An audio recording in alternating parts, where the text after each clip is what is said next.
This is one of Britain's most important locomotives, as it was built in Scotland but ordered by an Englishman born in Manchester. So we can forget about the Andy Murray syndrome for a moment.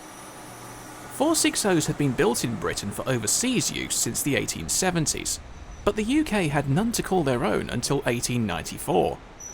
It all changed when David Jones of the Highland Railway introduced this type specifically for heavy goods trains. The Highland was known for unusual locomotive types, and within 2 months, Sharp Stewart had built 15 members of the class. The Big Goods, as they were officially known, were one of the most powerful engines in the country by the turn of the century. It makes you wonder why Britain didn't adopt this wheel arrangement before. Despite being outnumbered by later LMS goods engines, the whole class remained in service until 1929, before the LMS began to withdraw them. The last one went in 1940, but of course, the story didn't end there. The prototype number 103 managed a working life of 40 years before being set aside for preservation by the LMS in 1934.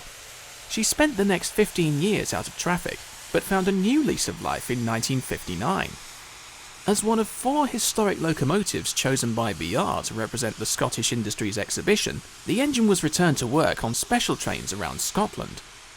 But alas, she lasted a mere 6 years in traffic before being retired once again, this time to long-term museum status. So unless anything changes, the last highlight of this engine's career shall remain when she destroyed Terry Thomas's plane in Those Magnificent Men and Their Flying Machines.